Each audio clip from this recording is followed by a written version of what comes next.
What's up, y'all? It's KB, and I love movies, and I'm joined by Ryan from Movies with Ryan. You just got to How's do it it going? opposite. That's all you have to Yes. remember. There we Which go. way you think about doing it, do it the other way. So, starting a new series tonight, and as you can imagine from various conversations I've had, what's your five of your favorite films, whatever. There's a lot of movies that I come across and people recommend to me that for some reason or another I never seen. So I said, you know what? Let me take the time to actually start watching some of these movies. So starting a new series called So I Watched That Movie. And there's two people I know that definitely wanted me to get movies in and watch it and have these segments with them. I know Dell from Dell on Movies wants me to finally watch Candyman, but Ooh. I got the 4K and I will watch it, but we'll probably hold that off until like October and do spooky season. I don't know. But the other one is Mr. Ryan here. And for the longest time, put it all the way up to the camera. I'm gonna give you like solo layout. Boom. This may look a little bit different than your copy of Sucker Punch if you have it, but Ryan likes Just a a little bit. special edition. Just a little bit. He likes a One of my favorite special movies. editions. Yeah, and that was why I wanted to do this first episode with you. I know this is one of your favorites, and I've seen average ratings somewhere between a 3 and a 4.5. So you're in the minority, let's just say. Yeah. And this is why I wanted to watch it. Not for the first time. I started watching it and then I just turned it off. So I said, you know what? I'm going to give it another shot, fair shot, watch it, critique it like I would any other film if I was doing a review. And instead of a review, have this conversation with you. So, not the conversation, but you know what I mean. Yes. Branding. So, speaking of scores, I was just looking on IMDb. I've got it pulled up here next to me. It's out of 247,373 votes. It's a 6.0 out of 10, and it has a Metascore of 33 out of 29 critics. Wow. And do they have the numbers on here? Should be. So budget 82 million, opening weekend 19. Wow. Yeah. Makes you wonder what else came out that weekend. I remember seeing it in the movie theater, but I don't remember what came out because it did come out in 2000. Let's see, when did it say? It's 2011, March 25th. So the last weekend in March. Nice.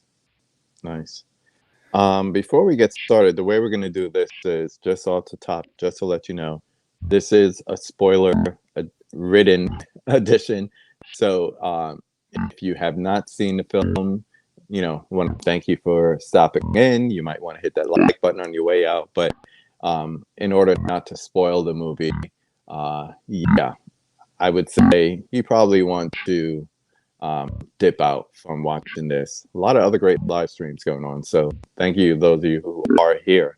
But the thing about it is, if someone was to tell you about this movie, you couldn't appreciate it. It's really like a visual journey that you have to take yourself on. So I will say that much about the movie. So the way we're going to do it is we're just going to come up with a couple of random questions, and those will be launching points. We may not get through all of them. We may. Who knows? But we'll just go from there. Weird noises on your live. You're the second one to say that, Kayla.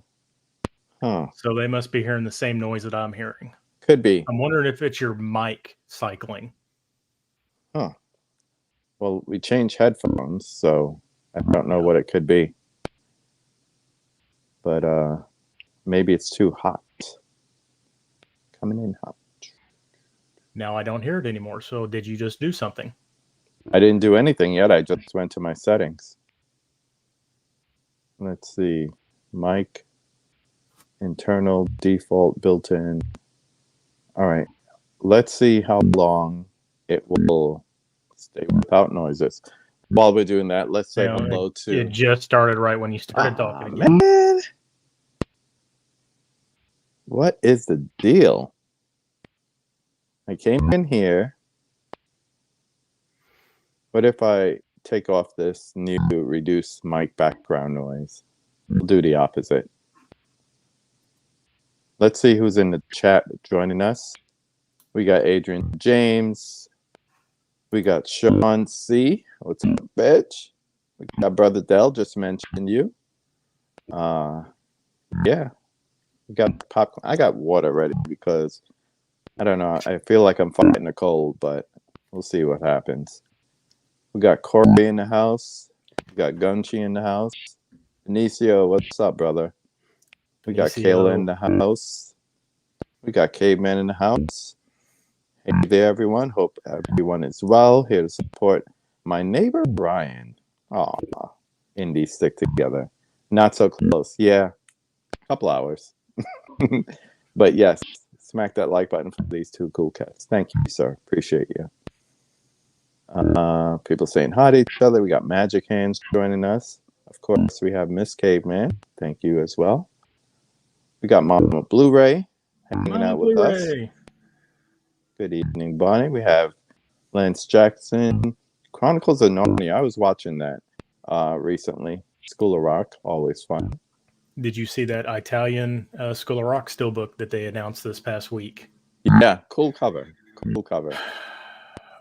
I can't dip again. I can't. I literally just picked up the Blu-ray. I didn't even realize it was out on Blu-ray. And then when I did get it, I was like, oh, well, maybe it's out of print, and it's not. See, Dell says it too. Angry frogs in the background. I said it sounded like a robotic frog, Dell. That's so weird. All right, how about this?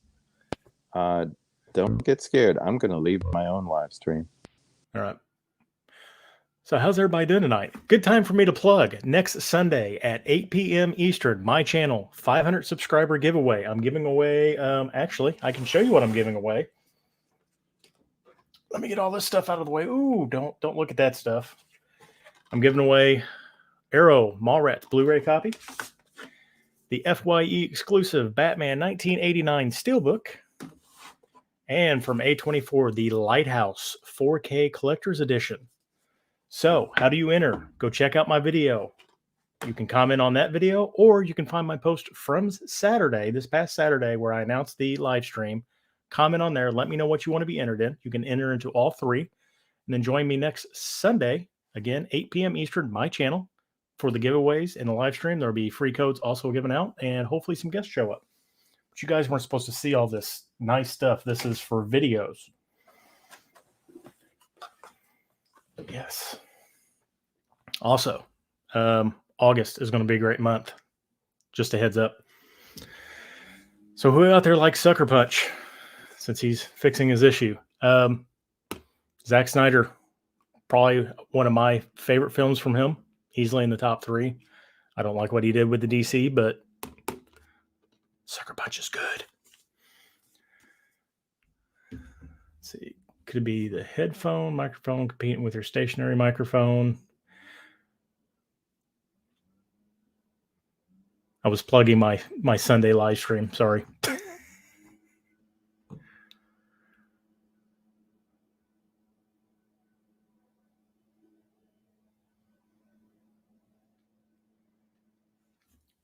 Yeah. 3rd KB, my favorite KB.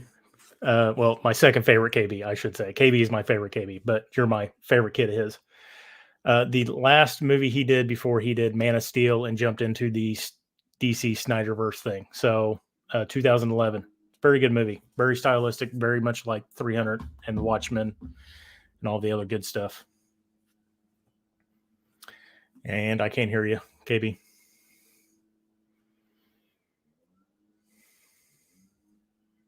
Technology is great. It is great until it fails, and then you're stuck doing this. Very true. There we go. I can hear you now. I'm going to stop the cam. We're going to see the logo. I can fly with this. I'm fine with this. And we could do that. We can look at that sexy logo that I made you like a year ago. And I thank you. Or is that one that you made after the... Yeah. That was V 2.0. But it was a good inspiration from the first one. Hopefully it sounds better. Hopefully it sounds better. I'm not hearing the angry frogs anymore. So yeah, you're coming in loud and clear. All right. Sounds good now. Thank you. Salute to you, Movie Hunter, as always. Few brothers that always get the salute. He's one of them. All right. Yes. So, overall impression that it made on you. You apparently enjoyed it, but the question is why? So Snyder's, I fell in love with him when he did, what was his first movie? It was Dawn of the Dead. Yeah, the Of remake. course, I'm not a big horror guy, but Dawn of the Dead really caught my attention with him. And then he put out 300 and then Watchmen, which I love Watchmen. Me too. And then when this came out, I had to watch it. The thing I like about it, one, it's got some Asian-y themes to it. You got a group of badass girls kicking butt, but it's very stylized. I liked the early Zack Snyder like comic book stylization of his movies, and it really just brought me in. And I thought it was a really cool storyline. Of course, a lot of people don't like the storyline because what's going on? Is it real? Is it fake? Is it a dream? What's going on? But to each its own. Right. What was your impression to answer that question? What do you think was real? What do you think was made up or fantasy? I go with the theory that the traumatic experience caused her to go insane, and pretty much everything that we see is just a made up ordeal for her to deal with it until they lobotomize her. Right. She does set a fire. She does stab Oscar Isaac's character. She does do all that stuff, but it's not in the way that it is shown. That's my take on it. Yeah. Because they do switch in and out several different times in the themes and the setup. Like the brothel turns into the dance club and stuff like that. So it's very back and forth. It's kind of like how you could dream and you walk up a stairs and you're in a basement kind of thing. Yeah. Yeah. Or if you're trying to run, you got to run at an angle.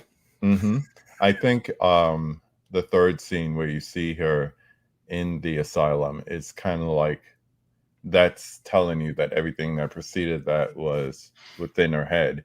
And, not to bring Inception into it, I have Nolan on the mind, but when she would close her eyes and quote unquote dance, that was the fantasy within the fantasy, for lack of a better term.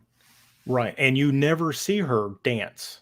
No. We never see that. So you don't know if that's real or not. So that's another take off of it. So yeah, I could see the exception. You're in a dream within a dream. Very, very good point. Yeah. Think about that. One of the things that I think sounds and looks amazing. What's up, Killa? Thanks for hanging out with us. I think it's the overall, and I think the people that really do enjoy this, if you ask them, and like I'll ask you, it's the visual style and direction. It's kind of like early Snyder developing his style, but you could see Watchmen influences in it. So, and vice versa. Right. And even a touch of 300 is kind of thrown in there with the hand-to-hand combat in the second or third act, where they go up against the steampunk stuff. Like you could see kind of the hand-to-hand fighting from 300 kind of mixed in there as well. Well, I guess Watchmen too, because they do have a couple of good fight scenes as well.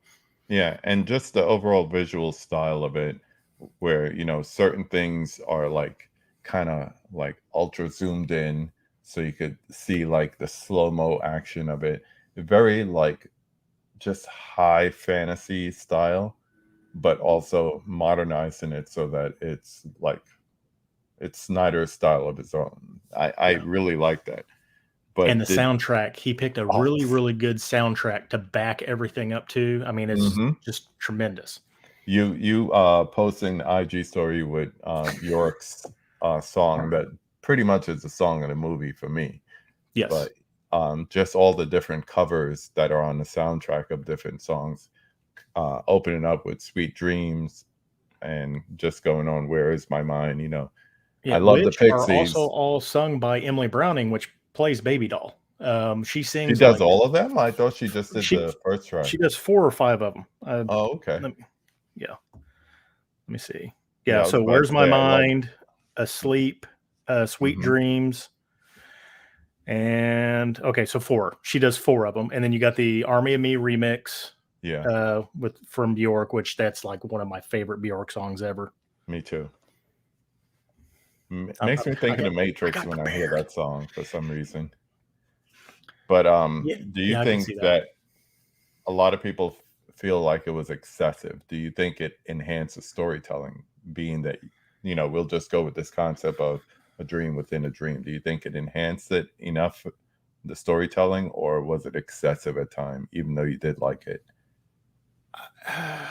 I don't think it was excessive. It did kind of get a little repetitive because by the third, because she does it 4 times. So by the third time, you're kind of like, okay, so it's this, and then I think they just the dreams got a little weaker and weaker as they went along. Hmm. So I think that was kind of, I guess you're right, it was a little excessive, Like she was but coming that's out of it. yeah, but that's Snyder's style too. He's like Hmm. the king of excess when it comes to some of the stuff. We got two comments. First, I got a private comment saying, I'm glad that I'm his second favorite KB. And she had to go back to work, so she just shot me a text of that. But Caveman wanted to know, where did you find that steelbook? So this, I got it off eBay. It is the HD Zeta Gold Steelbook. I don't remember where HD Zeta's out of, but this is the cover. Um, Movie Hunter 2020 has the Comic Con. It was like 2018 LA Comic Con or something like that. Hmm. They released a steelbook with this cover, and it is super rare and super expensive. But I mean, I don't hide what I paid. I think I paid like $70 for this or something like that. I got a good deal on it. I've been looking for this for a while and just being patient on eBay. But Yeah, I mean, I love it. And I the love actual, the glossing on the logo. yeah, and the actual steelbook looks similar to the Best Buy steelbook, but it is different. That's the one I It's like. high gloss, where I think the Best Buy was like a semi or a matte. Matt. It was Matt. I remember Yeah, that. but it's almost the same picture, but not. Yeah. Talking about And it's people who always get salutes from me. What up, my dude? Trini. Culture Trini in the house. We're talking Sucker Punch. If you're just joining in, we are talking spoilers. So hopefully you've seen it before, because we're not really holding back. So, Yeah. One of the things I really liked is that the movie kind of mixed a whole bunch of genres, kind of like most Zack Snyder films do. I mean, if you have a Yeah. horror, there's comedy in it. If there's comedy, there's action in it. And here we have action, we have fantasy, and of course, it's kind of like a psychological drama, thriller, and so forth. So, which of the genre elements like really stood out to you the most? Like, and how did you feel how they were integrated with the storyline? Definitely the action pieces. I mean, like her first dream, you got the 3 gigantic samurai, Ronin, whatever you want to call them, that Hmm. she learns what she has to do. She learns what her weapons are going to be from I forget what the old man's name is. I don't think he actually has a name in the movie. No, Um, the David Carradine character. yeah. And Yeah. the action pieces definitely trump, I think, the storyline itself. Hmm. But the Isaac's character and the other girls really do kind of hold the story together when it's not in the dreamland. But the action pieces definitely is what caught me. But the samurai and the steampunk version or dreams were like by far the best out of it. Yeah. But you Um, are right. It starts off as a like murder thriller because I yeah. mean, her father is basically trying to her sister, and Hmm. she comes to her defense and ends up murdering her sister. And then he was like, okay, well, I'm going to get you admitted to this place where I can just pay these people cash and you're going to get lobotomized. And then that's where the whole thing swings to. And you turn into this sci-fi action adventure thing. Yeah. It's really High on neat. fantasy. High on fantasy. Yeah. The initial reaction from doing the first watch through, I've watched it twice in prep for this.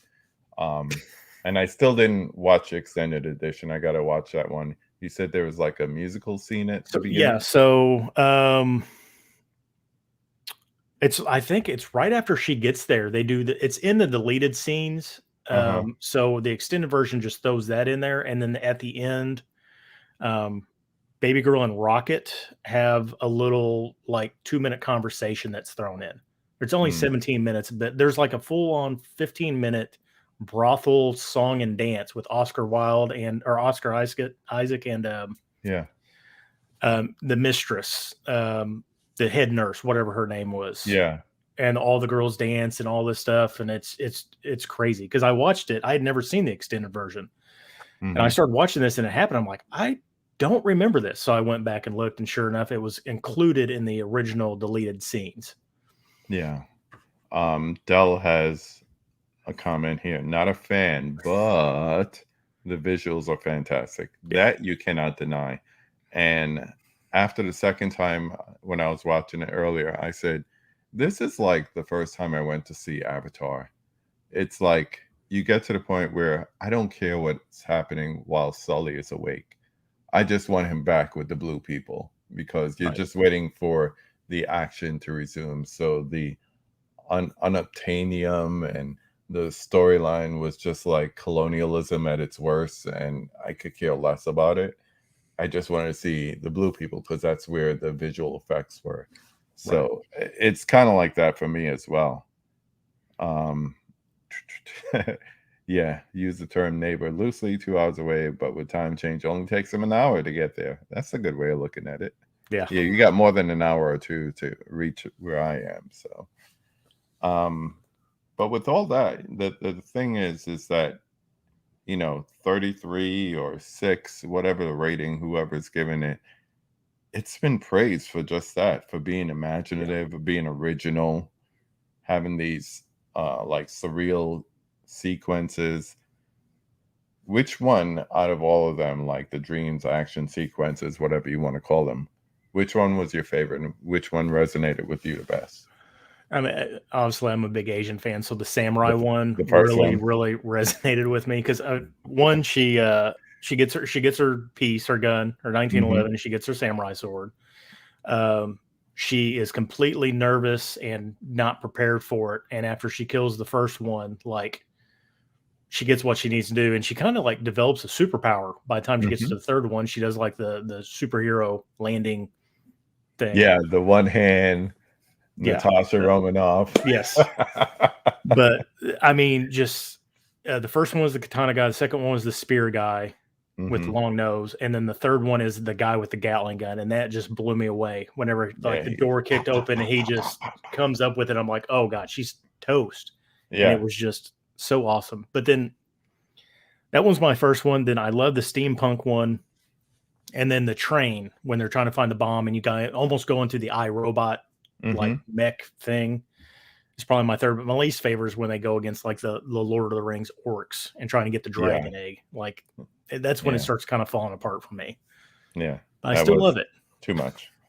Yeah. I was going through Letterboxd, and it's always fun to see like all the different comments and the different ways people see, especially a movie like this. I think it's safe to say it's a divisive movie. But the one comment I saw hailed it as a feminist movie. And I had to go and check and say, did this person watch Annihilation and did they see it the same way? And they did. So I think it's just like when the core of the cast is female led. Yeah, I mean, you still got men in it. You got the cook, you got Blue, you got the people who visit the brothel, on and on and on. But I think, how do you feel about the portrayal of women? It's kind of like when the fantasy sequences come on, it's like they're superpowers. And going back to, you really don't see anything seductive about it. It doesn't really degrade them, I guess you could say, in a way. I mean, they are degraded because they're in a brothel, but they're also all pretty much orphans, runaways, and stuff like that. So they're already in a bad situation. But whenever they come together and fight as a team, like it's very empowering because they don't have a man leading them. The wise man really just says, "Here, this is your mission." Yeah, and there you go. He has nothing to do with it. So it really does empower them. And I mean, they do work well together. And in the real world, you can see kind of that also happening. There is a little bit of animosity with some of them, but Yeah. I think overall it's very empowering to him. Yeah. And that was one thing I really liked about it, because I think up to that point, you really hadn't seen like a group of women together. I mean, there's been like Set It Off and like Wonder Woman, the original one, and stuff like that, but there wasn't Yeah. like a movie of a group of women doing that. And you know, it's easy to say, well, there were stereotypes there, the abuse. Oh, look, they're being used. They're working in a brothel. They're being dancers, and Yeah. then you know whatever else happens to that. It's just like a strip club with a champagne room. It's easy to fall into those stereotypes, but I think the storyline paid special attention to showing you like they can be empowered, whether it was through the fantasy or them working together to get out. They became empowered in that Well, way. even the head mistress, even there, she had a shift halfway through the movie. I mean, she Hmm. was definitely Blue's main. Blue is Oscar's character, Yeah, right? yeah. Yeah. Because I got him down as Oscar Isaac on my thing. I couldn't Works remember his too. name. It works too. But she even had a change of heart and a turn, and really started realizing what was going on. So it was trying to turn a positive from a negative, Yeah, if that makes sense. yeah, totally, totally. Couple of comments before we continue. First of all, Hollow Notes popping in. What's up, my friend? Thanks for joining us. Caveman says that Miss Caveman has never seen either version of Sucker Punch. Should he show her the regular cut or the extended version?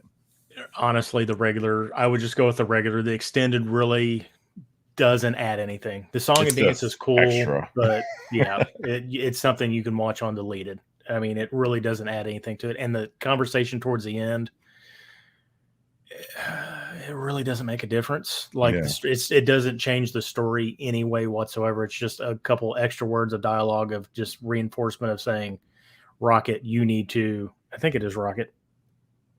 Yeah, The one on the bus or the one who was the one that got free. oh, Or is it that's Sweet Blondie Pea. Sweet Pea. or Sweet Pea? Yeah, Sweet Pea. Yeah.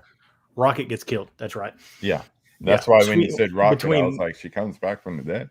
Yeah, no. Yeah, I'm sorry. Baby Doll and Sweet You're Pea good. have a little heart to heart, and it's just a couple words of encouragement for her to get on the bus. Which, speaking of the bus, I didn't catch it until this last replay. Uh-huh. It's going to Fort Wayne, Indiana. Yeah.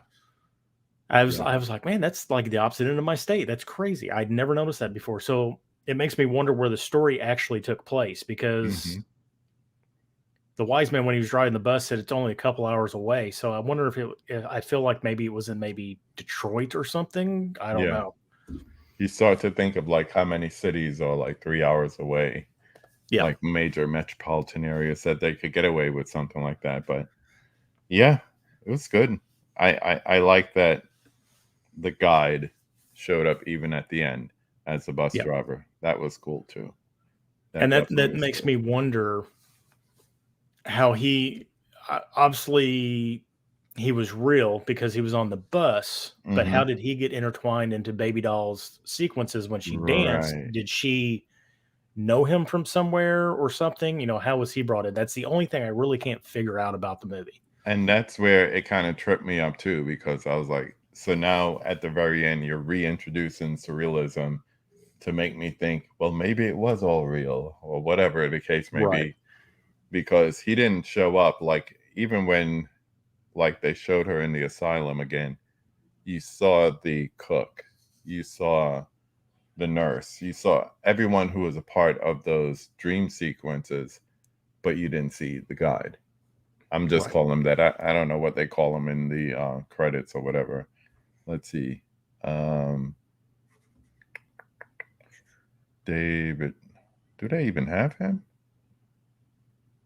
Oh, Scott Glenn. I said David Yeah, Carradine. Scott David Glenn. Carradine. I knew you said it. My I knew bad. that wasn't right, but I wasn't going to correct you because I couldn't remember his name. Scott Glenn. The wise man, the general, the bus Yeah. driver. So pretty much the Yeah. roles he was in. But Yeah. yeah. And the one thing I felt like they undercut, and it could be because like we agree that she was kind of coming out of it. John Hamm's role. That could have been so much more. I mean, playing the high roller and then Yeah. all of a sudden he's a doctor. So it's kind of like that was where reality was kind of shifting back, but he didn't really have too much of even a supporting role. No, and they like what does the high, how they were calling him the high roller. Well, is he a gambler high roller, or is he just big money to the club and he pays for the women, or is he the Hmm. high roller because he is the guy that does all the lobotomies? He is the highest one. Right. But yeah, they really didn't give him much of anything. He was a surprise. I remember the first time I seen it, like I was like, "Oh, the high roller is the doctor." Yeah, because they showed it kind of like on a quick freeze frame, and I was like, Yeah. "That's John Hamm." So And then that's yeah. when you find out the headmistress is like, no, the headmistress signed the paperwork, and no, she didn't. So that's when you kind of Hmm. realize that things were forced. So it makes you kind of think back, well, did this all take over weeks? Did it actually a couple of days? One day? Right. Did she come into it? It was just crazy. But the wise men's got my favorite line in the whole movie. Hmm. Um, right after they do the World War II thing and the steampunk thing, which I thought was cool, then you get the bunny faced mech suit come down and just wipe everybody. That was cool. Yeah. His line is, "If you don't stand for anything, you'll fall All for for everything." everything. Yeah. And every time I hear that line, I'm like, that's wise, and Hmm. that can kind of make you think, well, how does that play into the realism versus the fantasy world too? Yeah. Good point. Good point. Um, where do you see this compared to Snyder's other movies? Like, do you have it? Oh, look at that. Christian says one of his favorite movies as well. There you go. Awesome. Thanks for joining us. Um, you've seen the majority of Snyder's movies, more or less. Yeah. Um, So where do so you? Man of I don't Steel, want all the rankings, but like, where do yeah, you no. rank it? So Man of Steel was really like right. I watched Man of Steel. I enjoy Man of Steel, Hmm. even though I'm not a big DC person. I kind of checked out after that when the whole DCEU started up, and it just kind of whatever. I'm an MCU guy. Sorry, Yeah, no sue me. worries. Me But too. really, Sucker Punch is probably my third favorite of him. It'd be like 300, Watchmen, that, and then Dawn of the Dead, and then probably Man of Steel is the way I would my top five with Zach. Yeah, mine would probably be very similar. It's like those those first two are definitely up there. Man of Steel is somewhere in there. I don't know if how I would put this against Man of Steel. They'd probably be like close to each other because I have some major problems with Man of Steel, but I acknowledge it's a good movie.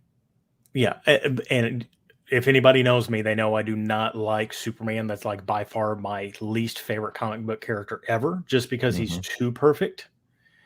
And it's like he can always just come up with an answer to everything. I mean, they've written his line, his weaknesses over and over and over. He gets new powers every time, but I really Hmm. felt Man of Steel kind of humanized him, and he killed Zod in the end. So I was like, oh, Yeah, okay, so he's actually a, a person. yeah. Christian, once again, thank you for the super sticker. My very first one, I have to say. I've never had a super sticker, so Actually, when I seen his picture pop up earlier, I thought that was Eric Andre at first. you know what? I could see that reference, but there was this dude I met up at Screenland when I went to a film festival, and I really thought that was him for a minute, and then I saw that was a different name. That's not his name, but thank you, appreciate that. We got second cousin Dave from the 4K Lowdown joining us, saying what's up. Hello, sir. Thanks for hanging out with us tonight. Um, getting ready to land the plane. Just a couple more questions here. Don't want That's to fine. stay too long on this. I was reading my Um, notes. yeah. So we were talking about the rankings and everything, but his visual style, I mean, it's pretty much in almost all his movies, even the Owl movie, which was kind of funky if you've seen that one. The No, I have Ghoul. not. Oh my gosh, what was the name of that movie? It's some long ass title too. I have it pulled up here. Legend of the Guardians, The Owls of Ga'Hoole. Okay, It was right I've seen after that. Watchmen and right before Sucker Punch. Yeah, I've looked at that multiple times. I did not realize that was his movie. He directs it. Freaky movie. Okay. Freaky animated movie. Yeah. But he has a certain style to him as far as visuals. And even when he's not in the director's chair and someone else is, like, let's say Patty Jenkins or whatever, just from the storytelling, you could still see the visual style that is demanded. Because I forget the name of the show. There was a show on HBO where they talk about the perfect shot, which is a popular Twitter stream where you could, like, they just daily put up a shot from a movie, and it's usually like everyone's favorite part of the movie. So, like, Right. Into the Spider-Verse, where he's falling, but the building's upside down. It looks like he's falling up. Love that scene. That would be an example of the perfect shot. But when they were talking about Wonder Woman, they showed the script and his writing of how the scene was when she enters no man's land, and, slow motion, and she's blocking bullets going back. Yeah. And she's almost looking in amazement as things are flying by her and whatnot. He wrote the story that way. So even without being in the director's chair, his visual style is in his writing as well. So of course we have that here, but, like, how do you think it compares to, like, his other movies with that styling? Do you see similarities? Do you see something that's outstanding compared to other movies that he's tried to tackle? Visually, I mean, it's a very visual movie, but I think like 300 does a much better job of being visual. Agreed. Even Watchmen, even though it's a dark movie, Mm-hmm. like the fight scenes and just the dynamics of the characters and their movements and all that is, I think, a little bit more. I think when he got to this point, he was kind of on that verge of just hitting it big. And he didn't write this, did he? Because I know that's the issue people have had with him when he writes and directs, like, Oh for no, the he movies. did everything across the board. Write, Okay. produce, and of course no DOP. The only time he did that was Army of the Dead, and apparently Rebel Moon. He does that again too. He's his own DP. Okay, and I think that's what people had a problem with because he wrote it as well. He's not that great of a writer Mm-hmm. when he can adapt other people's stuff and take stuff that's already there. Like, he does a better job with it. And that's why I think, like, he does really good in the first, like, 45, 50 minutes of the movie, but then it gets repetitive and kind of, it's like he was grasping at straws to get it, finished. But I would say it's up there, but it's not as good. It's visually not as good as, like, 300. 300 is probably by far my favorite visual fest of his. Like, I mean, it's from front to back is just everything.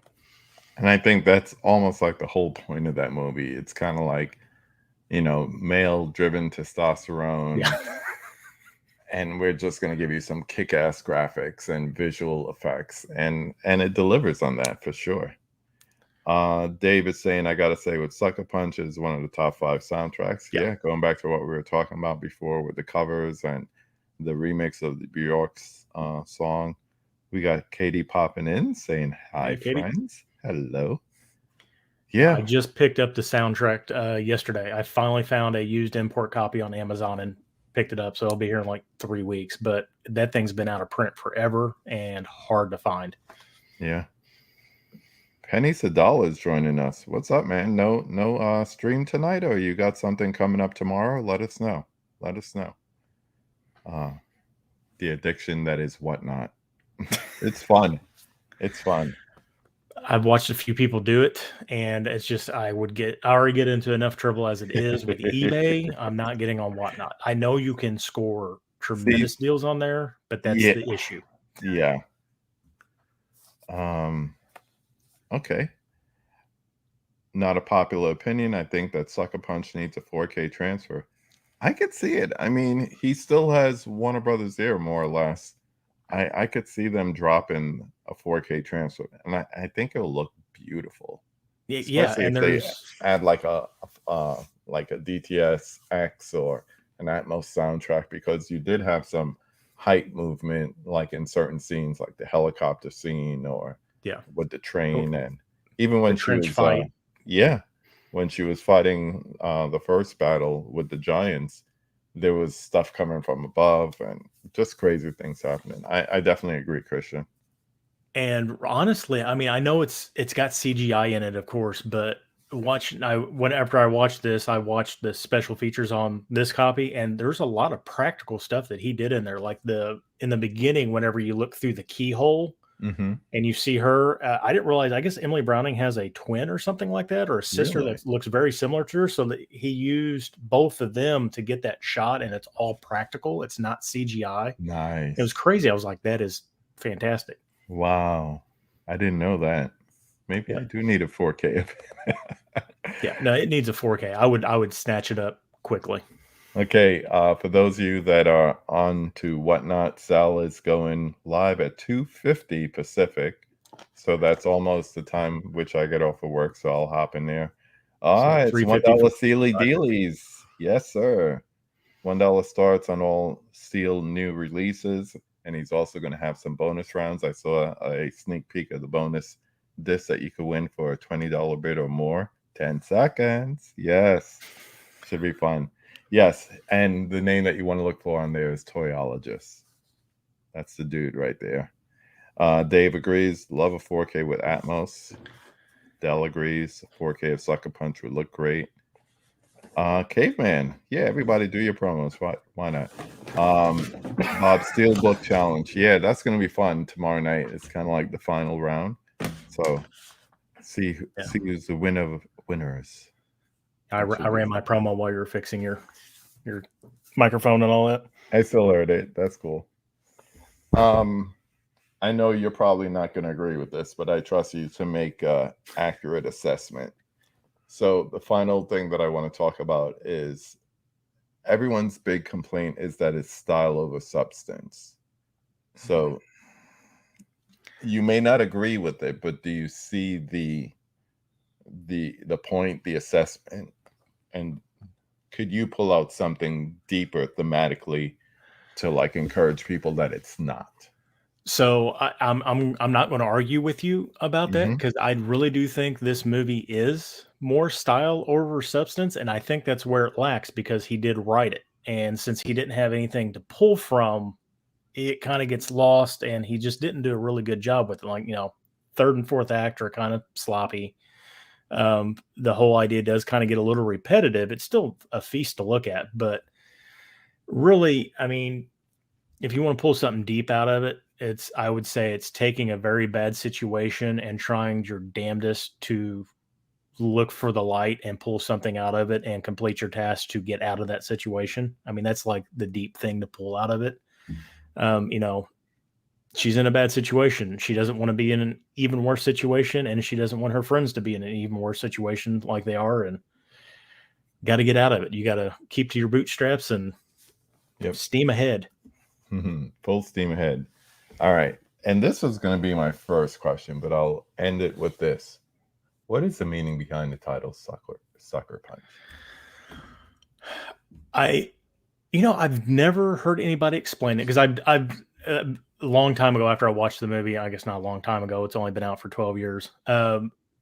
Like when people's theories started coming out about the movie, to me, the sucker punch is the gut punch. Like you got sucker punched into being in this position. Like you just didn't see it coming, basically. And then from the movie's perspective, like the audience gets a sucker punch because they don't expect her to go into these dream states and all this stuff happens and all that. And it's a blind side, more or less, to me, is what I think it means as far as the movie goes.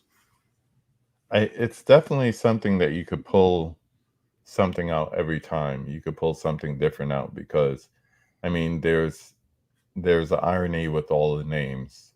Sweet Pea, Blondie with dark hair, things like that. And even Baby Doll, she's not the baby, and she's not pretending to be a doll like all the others who are conforming to their situation. So there's something deeper there, at least from what I've seen. Quick comments here. Dell is having another movie swap tomorrow, and he's gonna have the elusive double, the one you never see without her sister. He's gonna have Kira on, which is gonna be really dope. So I'm looking forward to checking that out after I go and pay somebody to tear my body apart. I think the big problem is Snyder came up with a scenario and events, but no clue what he wanted to say about it. I could see that. It's And kind of like when you have an idea and someone said, "Okay, great, make it," and you're like, "Ooh, I got to flesh out a story from and this." I think that's the thing. People had a problem with Army of the Dead, like because he wrote and directed that, and he had this story, he had this base, Mhm. and he just couldn't fill the bowl. Yeah, And I think that's the same thing that happened with Sucker Punch. And I think that's like I said before, a lot of people's problem with it is he just didn't flesh it all the way out. It's a visual treat. I still love it just because it's a good time to turn the brain off late at night and watch some kick-ass movie. yeah. I would say from this second and third watching, I can agree that it's not going to win like screenwriting awards or whatever. Yeah. But there are certain movies like I don't watch 300 for the story. Let's keep a buck. I watch it for the visuals and for kick-ass violent stuff happening on screen. Oh yeah. And this isn't as violent, but the visuals of it is alluring enough that you want to come back and look for the nuances, because there's a lot of nuances in it. There's surrealism, there's action, there's fantasy, all like we were saying before, and it has something there. And if nothing else, you could put it on, like you said, late at night and listen to some good tunes in the middle of it. Yeah. Caveman continuity mistake before killing the dragon. She's holding the sword with the right hand. When she jumps up and kills it, it's suddenly in the left hand. She's quick, man. You gotta watch her. Gotta watch her. Yeah. I've never noticed that before. Now next time I watch it, I'm Next like, time you oh, watch it, yeah. there it is. Spicy. Spicy. What's going on, my man? Thanks for joining us. Catch the replay if you weren't in the chat before. He says it was crazy. Only seen it once, long time ago. Needs to check it out again. Hopefully, you'll be checking out on 4K. I'd really like to see it get an announcement. That would be dope. Yeah. But so give me a rating. I'll give you a rating, and we'll go from there. Actually, I'm gonna look on my IMDb real quick just to see what I did give it, because I just watched it at the end of. When did we talk about doing that? I forget. Ooh, who knows? A long time ago. It feels like. Well, it's not my IMDb, my letterbox. Here we go. I was about to say, are you still writing reviews on IMDb? Are you one of those people? I was looking at my IMDb. That's why. Letterbox. So March 31st is when I watched it, and I wrote all those notes at night. So I gave it 4 stars. I love this movie. Fight me. Baby doll is sent to an asylum after her stepdad kills her sister and sets her up as the fall person. We go through several dream states, and baby finds the pieces she needs to escape. I really love the contrast of styles between the real world and the dream world. The fight scenes are well done and action packed. That was my review on IMDb of it. And that was like what, 3 months ago? Yeah. And I think I'll be honest, when I first watched it in the theater, I probably gave it, it's 10 out of 10. I was probably blown away with it. Yeah. But watching it again, it's still a solid 4 out of 5 for me, just because it is so visually appealing. Yeah, it's definitely high on the visuals for sure. For me, I would probably put it at like a 3.5, but I will give it that extra half just for having the ability to have enough context in there that you'll want to return to it.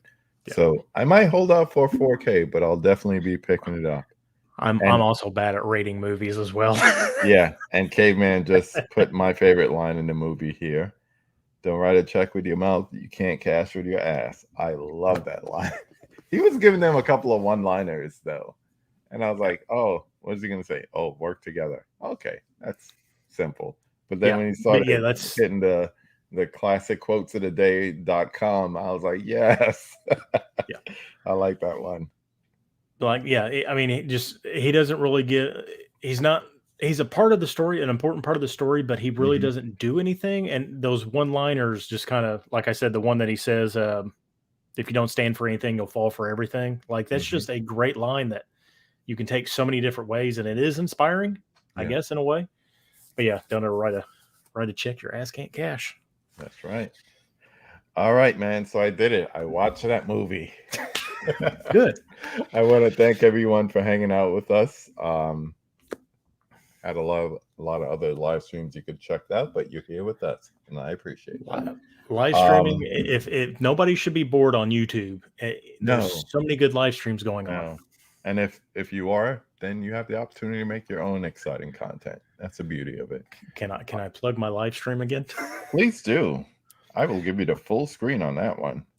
Right. Again, Sunday, 8 p.m. Eastern, my channel, my 500 subscriber giveaway. There will be free digital codes. And I am doing a drawing for 3 different things. The first thing is the Mallrats Arrow Blu-ray edition, the Batman 89 FYE Steelbook Blu-ray, and the collector's edition 4K of The Lighthouse. Now, how to enter. I posted on Instagram Saturday about the YouTube upload. You can comment on there what you want to be entered in. You can be entered on all 3. Or you can go to the YouTube video, which was posted Saturday on my channel. You can also comment there. There's also other stuff in there on how to get into it. But you have until Saturday night at midnight to get entered. Sunday, I will spin the wheel of silliness and draw names for everybody, and I'll get a hold of you if you win. So hopefully people join me. I'm going to try to have guests on. I'm just kind of doing a blanket. If you want to show up, I may just post a link in the actual comments, and just whoever shows up, shows up.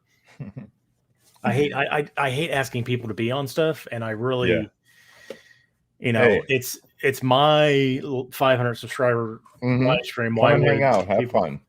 Yeah, as long as I could still enter the contest, because I want to enter for that Lighthouse A24.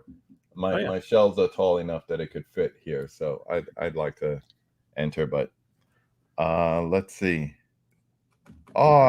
Sweetheart, you came too late. We're landing the plane, babe. Caprice, I will say Friday I may have a surprise for you on my Fresh Friday driving jams if I remember. Nice. A little AFI maybe? No, some Loveful. She likes some Loveful from the Romeo and Juliet soundtrack, and I got it uploaded today on my hard drive. So I might be singing in my car Friday. There you go.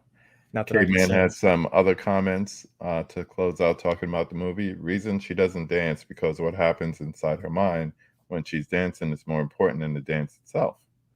Good concept.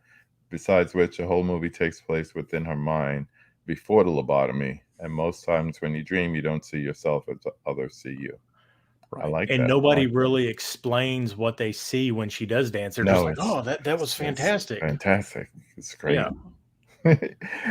Before we end this, just to let you know, some future episodes of the series coming up. I mentioned that I'll probably do something with Dell in some way, talking about Candyman. I want to do one with Ken from Mid-Level Media to talk about Sing Street.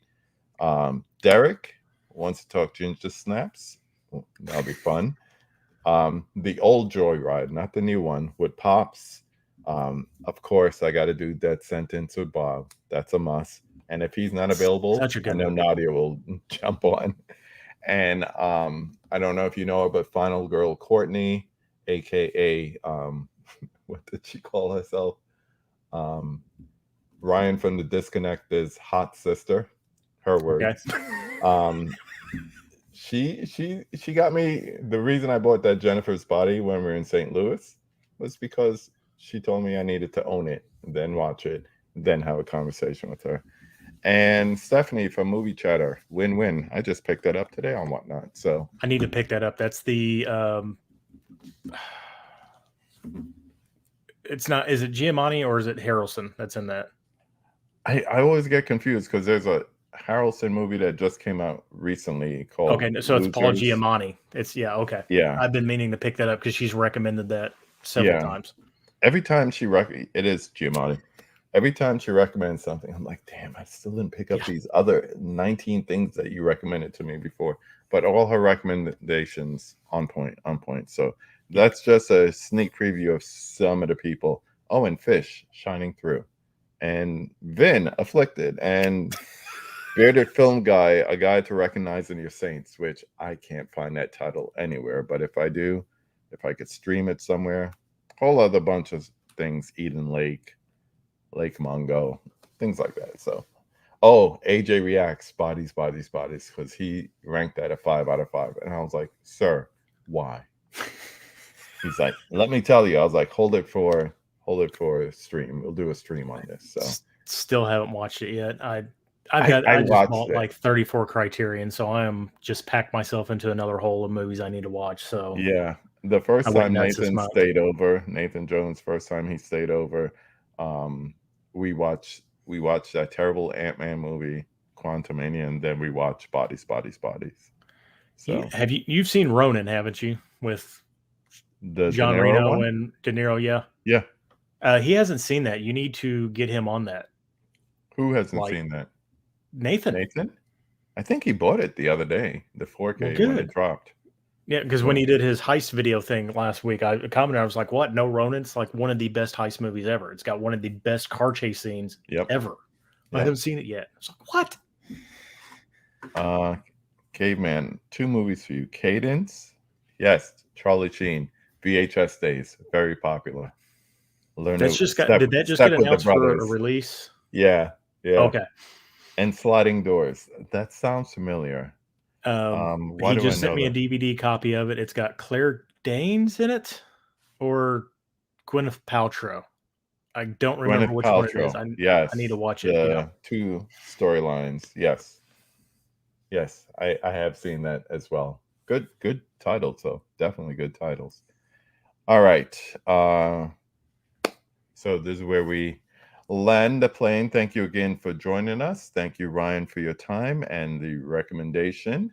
Thank you for Check having me. him out Sunday the 30th. 30th. I Yep. think it's the 30th. Yeah. Yep. So in 7 days, check him out. Yes. And as I always say, go watch a movie. Have a good night, everyone.